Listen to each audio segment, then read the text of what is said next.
When I tell anybody the title of my nonfiction book, Portraits of Our Past Jews of the German Countryside, they usually are a little disappointed because they expect it to be about the Holocaust. And it's not. It's about the 150 years from 1730 to 1880.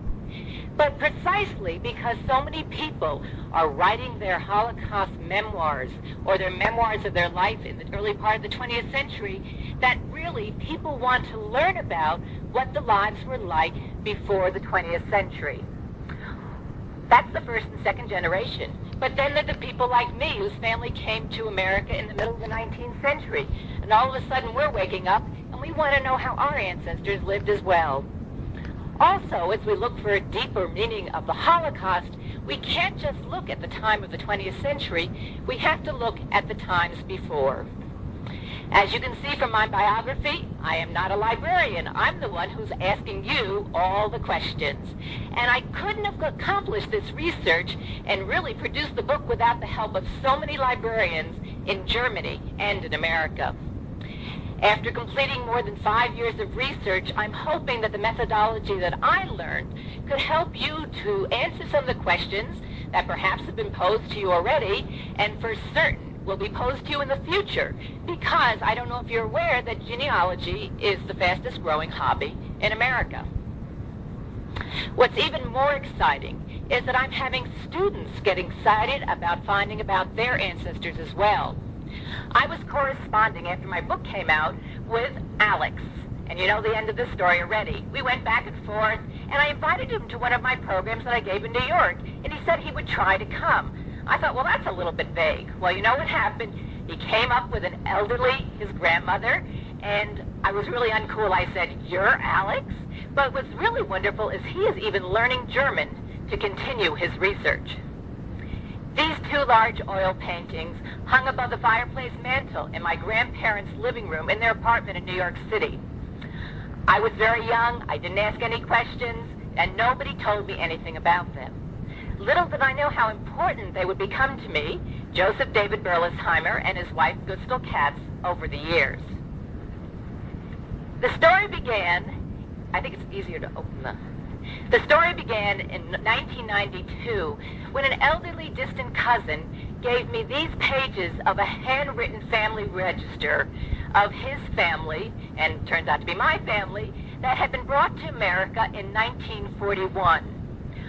I didn't read any German, didn't speak any German, so with help he showed me the names Berlesheimer that I knew.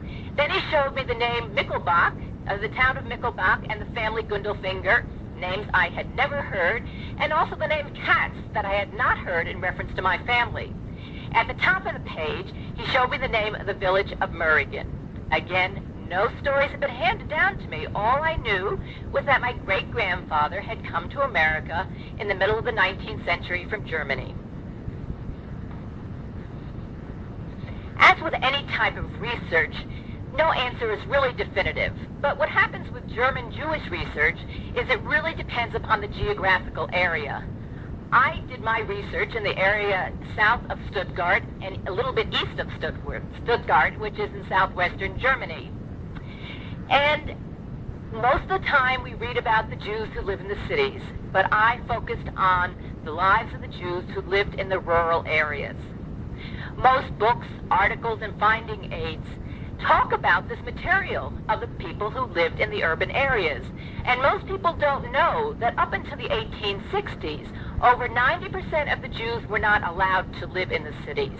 And so they lived in villages like this one, the village of Murigen. And this is from an 1830 depiction. And you can see the synagogue right across from the Catholic Church. And of course, the castle on the hill. So I realized as I went along with this research that this material that I was going to find was a story that had not yet been written. Let me share with you some of the questions that I asked, and perhaps you will be hearing as well. What will I discover? Well, expect the unexpected. I didn't know that my ancestors were leaders of their Jewish communities, and one of them even saved the town from being ransacked by Napoleon's army. And we certainly didn't know that the founder of the Berlitz School of Languages Maximilian Delphinius Berlitz, was born David Berlitzheimer in the village of Mürrigen. He founded his first school of languages in 1878 after 7 years in America. I have the full story of the Berlitz story on my webpage if you'd like to read it. It's quite involved and very interesting. Another question, what materials will I find in the American libraries? Well, I hate to say it, but most of the materials you find are really very difficult to read. They are very academic sources and really don't give an overview. They're often very short essays and very academic. This book is a part of the series that was sponsored by the Leo Baeck Institute at the Center for Jewish History. It's German Jewish History in Modern Times, and it does give a broad overview, and it has an excellent bibliography. It does focus on global trends and really the urban areas. And so one of the reasons that I was able to get my book published was because I really filled the niche. In my book, I give citations in the notes. I have an index, I have a bibliography, and of course the full bibliography is on my website. But really, I filled the gap because nothing had been written about the rural Jews. Some university libraries, like Brandeis and the Florida University Systems, and of course the Leo Baeck Institute in New York, do have wonderful collections of German books. I was able to access them through the interlibrary loan system. And as some of you know, I live in Naples, Florida, so you can imagine the librarians, each time they would say, we got a book for you, we have no idea what it is, we can't pronounce it, we can't spell it, but it's for you, we know it's for you. They were always very enthusiastic and spent a lot of time finding very obscure books for me that I had located in Germany and actually couldn't find in Germany and was able to get here in America. What materials will I be able to find in the German libraries? Well, the German libraries are very regional, which means that you have to go to the library for that area of the country. In southwest Germany, I had to go to Stuttgart, where they had excellent materials about the Jews who lived in the former kingdom of Württemberg, perhaps some books about Baden. But if you need information about Bavaria, you have to go to Munich. And in Munich, you will only find books about Bavaria. This is a sample of some of the regional history books that you can find, and in each page, they basically compiled secondary sources. So they really give you an overview, mention a few names, and talk about the rabbis and the synagogues. They'll give you a broad overview of the community you'd be looking at. You will also find books that have regional interest about a certain little area. I was really lucky. When I found this book, which is about the area around Schwäbisch Hall, I was at the town that was basically the governing town of the village of Michelbach. And I went into the administrative office, again, not speaking any German, and they immediately pulled out this book. And when I went to the back, there I found the full family tree of my Gundelfinger ancestors. Now, that's called instant gratification, and actually via the internet, people have contacted me, and I've been able to give them the same type of instant gratification, which is really fun to do. Also, they're local histories, and these are very prevalent. They're usually called anniversary books. This one is for the 1,200 years of the anniversary of the founding of Mürrigen. These are excellent because usually the historian goes into the local archives and really does the grunt work. And they always have a section or a separate chapter about the Jews. It's never integrated, it's always a separate chapter. And then other books are written with more of a political intent, but still give information because people do the archival research. Another question. Due to the destruction wrought by the Second World War and the Holocaust, will I be able to find any information about my family? When I began my research in 1994, I assumed I wouldn't be able to find any information. I was really surprised, but it really makes sense that the archives in these small villages and towns were not bombed because nobody cared about these small villages and towns. Also, the main archives, the state archives, removed their archival material to safe places because the materials about the Jews were intermingled with the materials about the Christians. The Jewish materials still exist. Now, we have to say still exist, assuming that no fires and the destruction wrought by this 30 Years' War did not destroy things. But in general, if it exists for the Christians, it exists for the Jews. It's best to contact each archive before you go. I had this experience with the village of Massenbachhausen. I contacted them in 1995 after I had done some research in the State Archive about one of my ancestors who was the Hassan and the teacher in the village of Massenbachhausen. So I contacted the town official, the mayor, and asked for if I could come and do the research in the town archive. And he said, "We never had a Jewish community."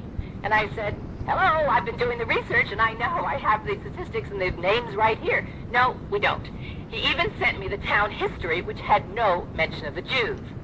I basically let it go because I had enough information for my purposes for my book. But then in 1999, I went to the village. And then they had rewritten their village history. And they had a very nice section about the history of the Jewish community in the 19th century. And they pointed out this building, which actually looks quite large, but it's only 30 feet by 40 feet, which was the former synagogue and school during the time that my ancestor was there. What research can I do with the internet? Everybody thinks that's it. It is a big help. The first site that I always send everybody to, whether they're from German ancestry or ancestry from any other area, is the www.jewishgen.org. And they have an incredible website, and the best part of it for beginners is the Jewish Family Finder database. And what you do is just input a name, or you can do a general spelling of a name, and you can find possible relatives.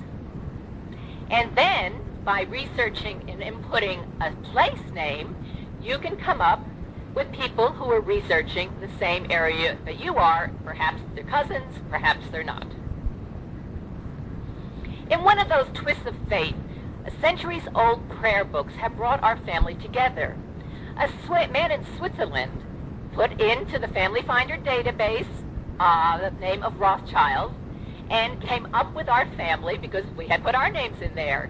And he contacted us because he had this old prayer book. You could just get it up a little bit. No, up the other way. That had been signed by a mutual ancestor in 1818. These prayer books had been on a shelf in his aunt's house for about 70 years. I met him, we exchanged genealogical information, and then he gave this Haggadah, still with its wine stains and bits of parsley and matzah, to the descendants of the family that are living in Israel.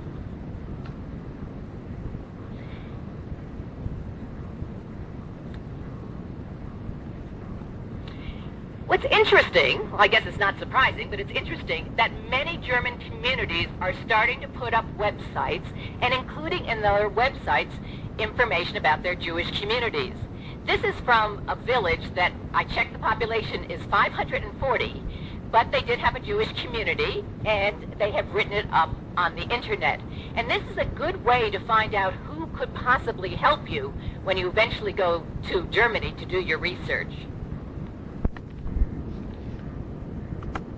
Exciting innovation now is that one of the websites has digitalized the newspapers from the 18th and 19th century that deal with German Jewish history. And this is a wonderful benefit because they were impossible. There was like one location where I could even read the microfilm, so to have the luxury of doing it at home is really a benefit for anybody doing research during those times. In general, the German libraries do not have their full holdings online. You have to check that. They have their more recent materials, but they have not gone back to put in everything else. What materials can I find in the Family History Library of the Church of Jesus Christ of the Latter-day Saints? Well, you can find material there. And perhaps I don't know if any of you are aware of what happened when they were, the Mormons had inscribed all the people who perished in the Holocaust. And as part of the agreement to take those people out, and they have done that, They also decided to make a database of all the materials dealing with Jews and Jewish communities that were mixed in with the Christian material. Now, this is a big help because there's no way you would know that material was available. So you can go to the Jewish Gen website and search their database. And then you just order the microfilms, and you can do it anywhere you want. There's absolutely no reason to go to Salt Lake City at this point. You can do it all from your local area place. But what can you find in their microfilms? Actually, you can find quite a bit. You can find immigration information. You can find name adoption lists. You can find lists, some birth and marriage registers. It's very scattered, but it's worth looking definitely before you decide to go to Europe to work on it.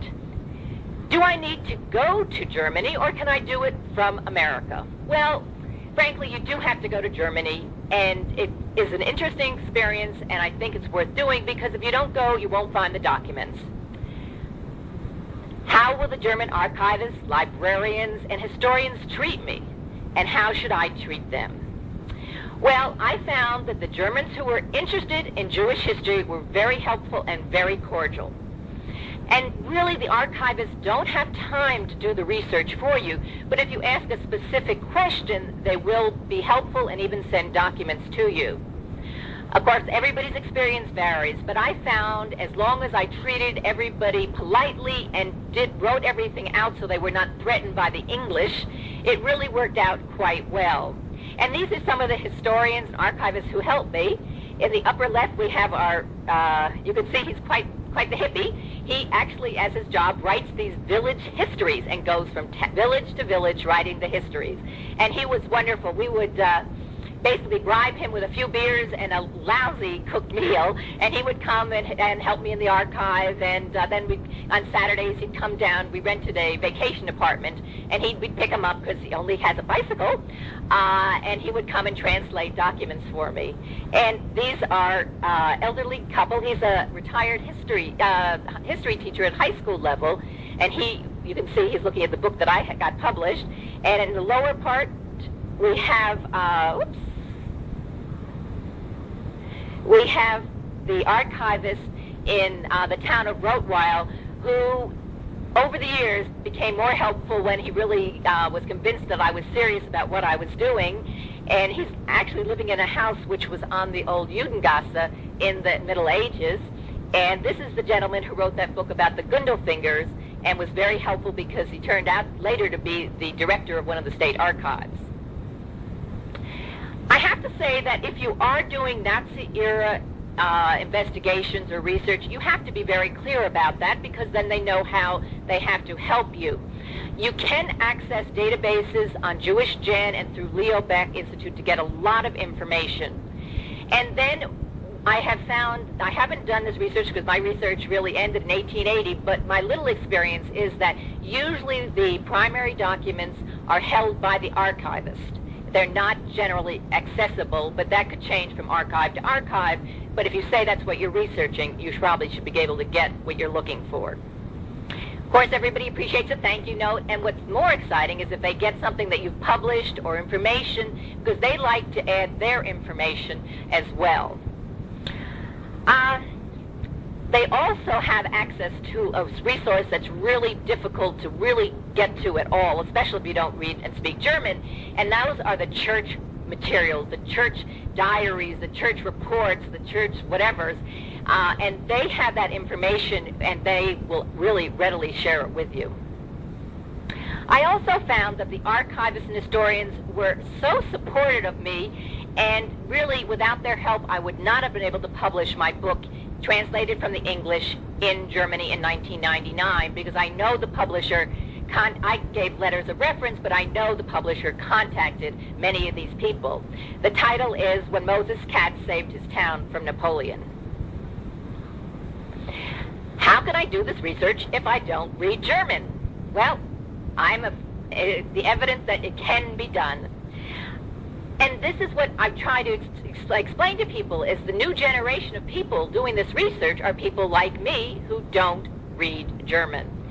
So we have these little cheat sheets, and now they're easily downloaded on the internet, but when I first began, somebody got one in a archive, and everybody started running up to get one because even the younger generation of Germans have not learned this old German script. On Jewish Gen, you can post documents, and people will help you read them. And another resource I found were elderly non-Jewish Germans here in America who volunteered to translate documents for me. And they spent hours and hours with me. We did it into a tape recorder, and then I put it into the computer. And this is a resource that, of course, you have to approach in a nice way, but it really is a wonderful resource that can help you doing your research. What other resources should I use? Why don't you go up first? Yeah. These are my favorite cousins in American in the early part of the 20th century and now in their 90s. And they are part of a resource that we really have to tap. Of course, as we know, this group of Jewish refugees are passing away. And as much information as Steven Spielberg's Shoah Foundation collected in their oral histories, I've seen what they asked in the interviews, and they didn't ask about how your daily life was, what the Jewish customs were, what did your grandparents say, very, very briefly, because that was not the purpose of their oral history project. On my website, you can download a questionnaire or family model interview, and really, whoever you speak to, tell people to do this. Because how many times, I'm sure you've heard it, I've heard it, I wish I had asked Aunt so-and-so, and now's the time to ask. And you have to ask, what villages, what were your ancestors' names, and if they lived in Germany, what were their lives like? Now, the questionnaire that I have on the internet, of course, is focused on German history, but certainly can be adapted from people living in anywhere in Europe. Will I be able to find the graves of my ancestors? Hopefully, yes. In South Germany, the Jewish administration at the state level maintains all the Jewish cemeteries. This is the Murigen Cemetery, which has 850 headstones. And now the cemetery documentation is being done. And this enables people like me who can't read anything to be able to find even the weathered headstones. They did pictures with digitalized cameras, and so we're really able to zero in, and sometimes they almost had to feel the inscriptions. And then with this documentation, they went into the family registers that I'll discuss later and got the more information, so it really is as full as you can. Now, I have had to send in some corrections, but they've always been, very understanding and appreciated the input that I've had. Of course, many cemeteries were destroyed or desecrated during the Holocaust. The Jewish Gen website would be the best place to start to find out if you would be able to find anything if you go to Germany. How can I find information about my ancestors in the German archives? You're going to need a lot of time. I don't know how many times people have told me, well, I went for the morning and the archive was closed and I didn't get anywhere and I'm so disappointed. You have to plan enough time. Now, I'm not saying that everybody's going to spend 5 summers, 8 weeks, day and night in the archives. But if you are going to do something that is vaguely constructive, you have to plan a couple of days because the archive hours are usually very short, and they have local holidays, and then you can't find the materials, and then they have to contact the historian. It goes on and on. But don't set up people to be frustrated. Give them the idea that they need to plan a few days, or plan that they might have to come back a few days later to get it going. Also, bring all the information you've gathered via the internet and other sources. Since researchers don't have the time to really study documents and can't read the language, you need to photocopy the documents. And you have to check this ahead to see what the basic local rules are, because sometimes, because of privacy issues or preservation, you can't photocopy documents. As far as I know, in the state archives, you can't use handheld scanners, but this might change, and it certainly would make life easier. During my German book tour, you can see the headline on one of the newspaper articles in Murigen was, "The copier went on strike," because inevitably the heavy volumes, the dusty, I've never seen such poor quality photocopy machines, but nevertheless, I think any photocopier's machine would have had a hard time with the heavy, dusty volumes and things like that. So they did break down very often. What materials will I find in the German archives? The answer is almost everything. The system is very complex with all levels: village, town, county, regional, and state. But let's start what we can find in the village archives. The village archive is usually just a room in the village hall. This is where it was, or moved for progress, we could say, in their eyes, to the bottom floor basement of the Protestant church. This is a Catholic village, so you can see the size of the Protestant church.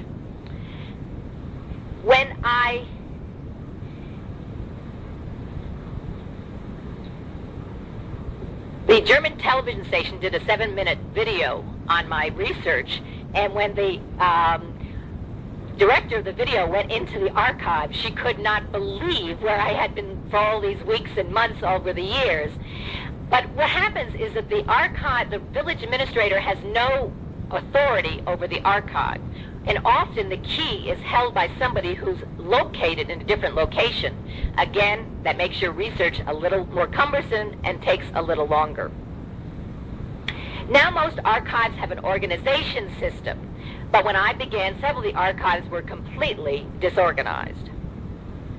This is one of the covers of the old documents, and since I didn't read German, where I would put a piece of paper in where the volume had come from, and I would literally describe it. This one would be brown cover with torn right, and I could read now I can read it, but I couldn't back then, 1778, and so I would just literally have to describe it so I could get it back in the same place, so at least I could find it again.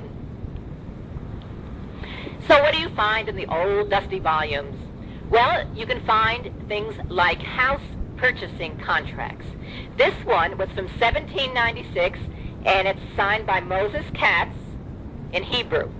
You want to lift that up so that people can see a little further up? Yeah.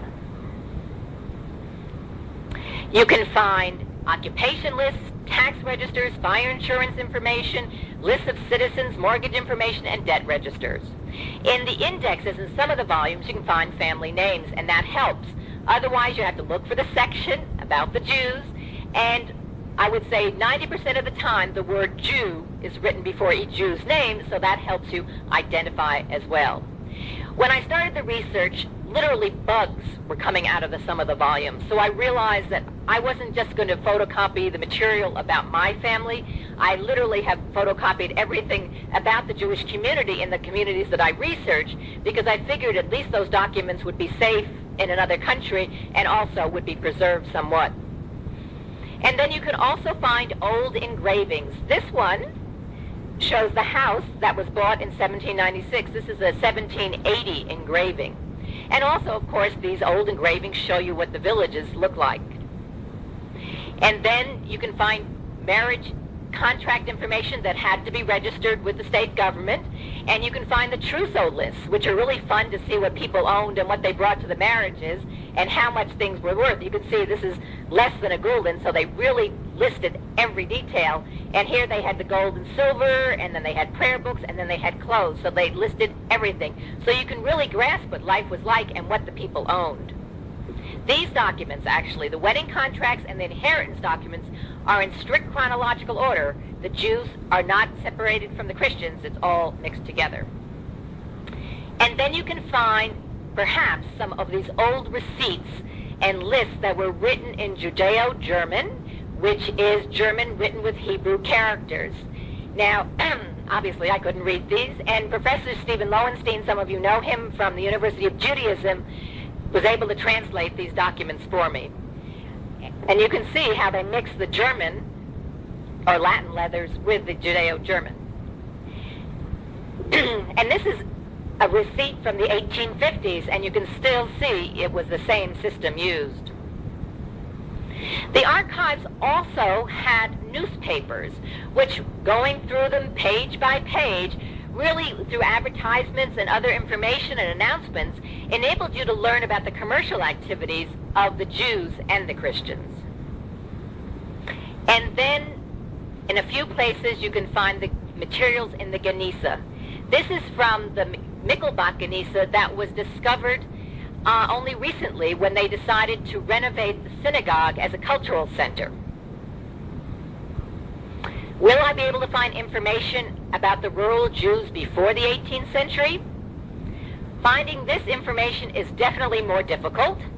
Sometimes you can find the tax lists and other tax information, but these materials are usually in the private archives of the feudal baron who owned the villages. And here we see the Baron von Munch, who owned Mürrigen. This is where the work that the German historians and archivists really comes to play, because they did it for the Christians, and they might have found the information about the Jews as well. And even if they didn't put it in their book, they would have that information. Where should I do further research? You've got to go to the state archives. And this is one of the state archives that I visited. And there you can find the family registers. This is going backwards, but actually this is where you need to start when you do your research.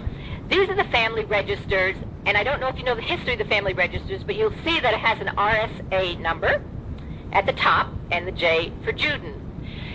These registers were kept in each local community starting in the beginning part of the 19th century.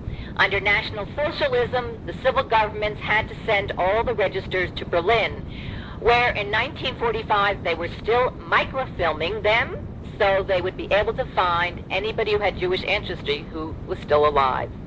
Now, the books themselves did not survive, but the microfilms did. And then some of the archives had made these microfilms now into hard copy. And this is wonderful. As you can see, for genealogical, you can find the name of the father, the mother, the birth dates, the marriage dates, the parents, so you can get back another generation of the mother and father. And down below, you can see the information about the children. And often that's where you can find immigration information and occupations and other information. Also located in the state archives are tax registers from before the 18th century, and here you can see where you can find information about where someone comes from. Here we have Moses Katz's father, who came from Nikolsburg, and that is information I didn't have before I found this tax register.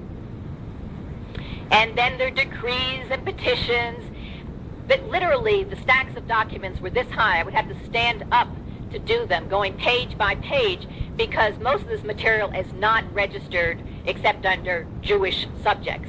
And so here, for instance, is a document from, just lift it up, Frank, can you just move it up, from 1803, and it's a type of documents that I could find. And then in the State Archive in Ludwigsburg, and also you can find the parliamentary debates. These debates are like a congressional record, and they're many, many volumes. And here's where the German librarians were really helpful, because they showed me how to navigate the volumes, and it takes a lot of work, but it's worth it, because that's how I learned about the whole emancipation process, which I include in my book. And then we have the State Archive in Ludwigsburg, where they have the information about the Jewish communities. They brought it all together there. And there you can find out about the lives of the Jews, their daily lives, their relations, and information like that.